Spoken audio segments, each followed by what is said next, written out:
ओम शांति। 12 मार्च 2025 की मुरली से विशेष पॉइंट। पहला पॉइंट है, मीठे बच्चे, बाप अभी तुम्हारी पालना कर रहे हैं, पढ़ा रहे हैं, घर बैठे राय दे रहे हैं, तो कदम कदम पर राय लेते रहो, तब ऊंच पद मिलेगा। अर्थात बाबा हम बच्चों को अपने ज्ञान और मुरली के माध्यम से हम बच्चों की पालना कर रहे हैं। हम बच्चों को श्रीमत दे रहे हैं कि किस मत के अनुसार हमें चलना चाहिए, कैसे हमें अपना जीवन जीना चाहिए, क्या कार्य हमारे जीवन के लिए अनिवार्य है और क्या कार्य अनिवार्य नहीं है। ये सब चीज़ें बाबा हमें अपनी मुरली की माध्यम से पढ़ाते हैं। तो हमें मुरली ज़रूर पढ़नी है और बाबा की पालना में पलना है। बाबा हम बच्चों को मुरली के माध्यम से ही घर बैठे राय दे रहा है, तो हमें कदम कदम पर बाबा से राय लेनी है। जब कुछ ना समझ में आए तो बाबा से पूछना चाहिए कि बाबा मुझे क्या करना चाहिए, क्या मेरे लिए उचित है और क्या अनुचित है। जब आप बाबा से पूछते हो तो इस संसार की आत्माएं एक बार चाहे आपको सही राय ना दें, परंतु बाबा अपने बच्चों से निस्वार्थ प्रेम करता है, तो आपको वो बिल्कुल सही और सटीक राय देता है। इसलिए सब कुछ खाली करके सच्चे मन से बाबा के सामने बैठ जाओ और बाबा से पूछो कि बाबा क्या करना चाहिए मुझे। तभी हमें उच्च पद मिलेगा, हमारा भाग्य सुंदर बनेगा। क्योंकि जब हम बाबा की श्रीमत के अनुसार कार्य करेंगे तो हमारे सारे कार्य सफल होंगे, सभी कार्य सही होंगे, श्रीमत के अनुरूप होंगे, तो हमारा भाग्य भी ऊंचा बनेगा और हमें उच्च पद मिलेगा। अगला पॉइंट है, बिगर कोई फिक्र चिंता के अपनी गुप्त राजधानी श्रीमत पर स्थापन करनी है। विघ्नों की परवाह नहीं करनी है। बुद्धि में रहे कल्प पहले जिन्होंने मदद की है वही अभी भी अवश्य करेंगे। फिक्र की कोई बात ही नहीं है। अर्थात हमें कोई प्रकार की चिंता नहीं करनी है। सब कुछ सच्चे मन से बाबा पर समर्पित कर देना है। बाबा सब कुछ देख लेगा, सब कुछ जान लेगा। और जब आप परेशान होने लगते हो तब हमारे कार्य बिगड़ने लगते हैं। इसीलिए अपने मन को शांत रखो और सब कुछ बाबा पर समर्पित कर दो। बस आप केवल अच्छे कर्म करते रहो। जब आप अच्छे कर्म करते हो तो आपके सभी कार्य सफल हो जाते हैं। तो इसीलिए बाबा पर सब कुछ छोड़ दो और चुपचाप गुप्त रूप से श्रीमत पर चल करके अपनी राजधानी की स्थापना करनी है, सतयुग की स्थापना करनी है।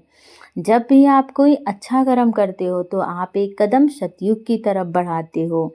तो ज़रूर अच्छे कर्म करिए और अपनी राजधानी की स्थापना करिए।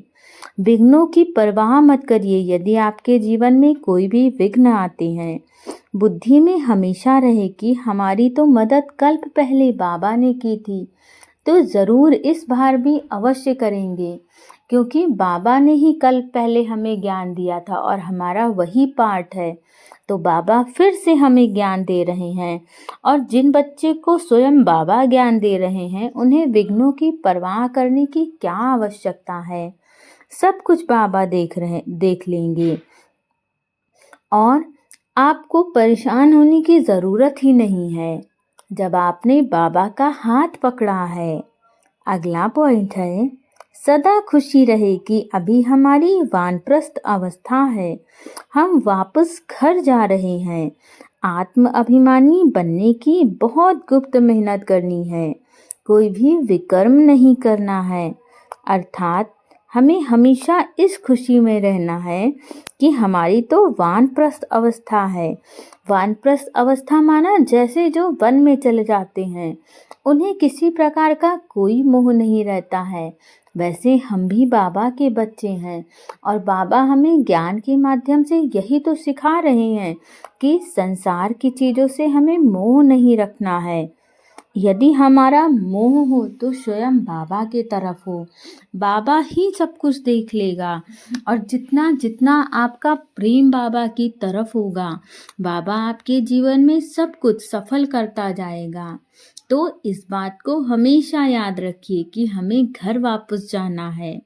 आत्माभिमानी बनने की बहुत गुप्त मेहनत करनी है। क्यों? जैसे कोई आत्मा के साथ हमारा कोई अनबन हो जाता है तो उसके लिए हमारे दिमाग में 10 थॉट चलते हैं, परंतु यदि हम उस आत्मा को देह ना मन करके आत्मा माने तो हमारा कोई अनबन, कोई खटपट किसी आत्मा के साथ नहीं रहता है। जैसे हम किसी को आत्मा समझते हैं, इस संसार के सभी बंधन समाप्त हो जाते हैं। इसीलिए हर इंसान को, हर शरीर को आप आत्मा समझिए और समझिए ये हमारे ही परिवार का बच्चा है। तो आपसे कोई प्रकार की कोई गड़बड़ ही नहीं होगी और कोई भी हमें विकर्म नहीं करना है। क्यों? जब हम किसी को आत्मा समझते हैं तो इस संसार की सभी विकर्म यहीं के यहीं रह जाते हैं। और जब आप आत्मा समझते हो तो वो आत्मा आपके लिए स्वतः सभी विकारों से मुक्त हो जाती है। तो हमारा किसी प्रकार का कोई क्लेश हो ही नहीं पाता है किसी आत्मा के साथ। अगला पॉइंट है, किसी भी विकराल समस्या को शीतल बनाने वाले संपूर्ण निश्चय बुद्धि भव। अर्थात जैसे बाबा में निश्चय है वैसे स्वयं में और ड्रामा में भी संपूर्ण निश्चय रखो। स्वयं में यदि कोई कमजोरी का संकल्प उत्पन्न होता है तो कमजोरी के संस्कार बन जाते हैं। इसीलिए हमें अपनी कमी और कमजोरी को समाप्त करना है। इसीलिए व्यर्थ संकल्प रूपी कमजोरी के जम्स अपने अंदर प्रवेश होने नहीं देना है। अच्छी अच्छी बातों का मनन चिंतन करना है।